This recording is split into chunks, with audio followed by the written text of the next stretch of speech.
Barcelona Day 5 is done, and Lewis Hamilton has just put Ferrari on top of the timesheets. But while Hamilton grabbed the headlines, it's Mercedes that quietly won the mileage war.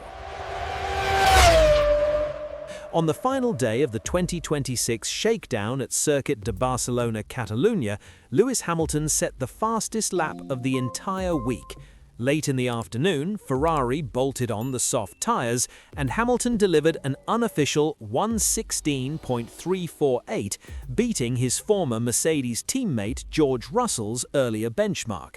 It was clearly a glory run. Low fuel, soft rubber, good track conditions, but still a statement at the end of 5 intense days. Earlier in the morning, Charles Leclerc had already put Ferrari on top with a 1:16.653, leading the session by almost 8/10 over Oscar Piastri. Leclerc logged 78 laps, Piastri did 80, and for McLaren it was an important recovery after a Thursday cut short by a fuel issue on Oscar's car. Piastri sounded much happier after that run, saying he finally got enough laps to really feel what the car is like. His teammate and reigning world champion Lando Norris then picked up the baton in the cold afternoon. Norris put in a 1:16.594, which stood as the best lap of the day and of the week until Lewis Hamilton's late soft tyre blast pushed Ferrari to the top.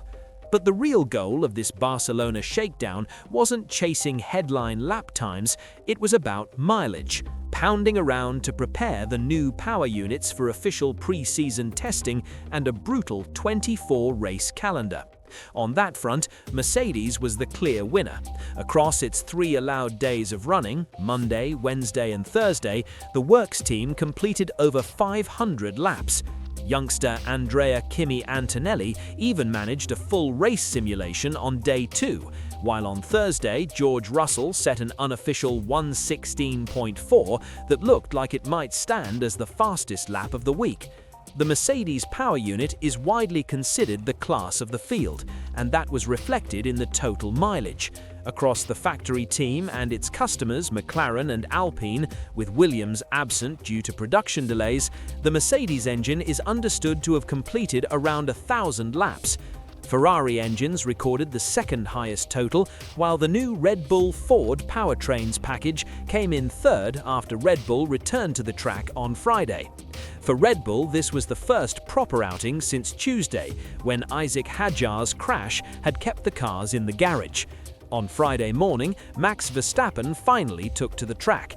The 4-time world champion completed 69 laps with a best of 1:18.285. Not a glory run, but a solid systems check and mileage day for the new Red Bull Ford package.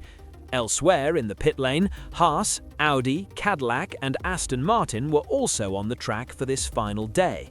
Aston Martin in particular attracted a lot of attention. The team only ran on the final 2 days, but immediately caused a stir with a radical side pod and engine cover design, the first big visible stamp of Adrian Newey. On Thursday, Stroll managed just 5 laps and caused a late red flag. Friday was smoother. Fernando Alonso completed at least 49 laps, giving the team its first real data on the new aero package. The good news, Day 5 in Barcelona ran without red flags, a clean end to a week that had its share of interruptions. Next up is F1's first official pre-season test in Bahrain from 11th to 13th February. That's when fuel loads will drop a bit more, programs will converge, and we'll start to see a clearer picture of the real pecking order. For now, Barcelona ends with Lewis Hamilton and Ferrari on top of the timesheets, but Mercedes and its power unit on top of the data.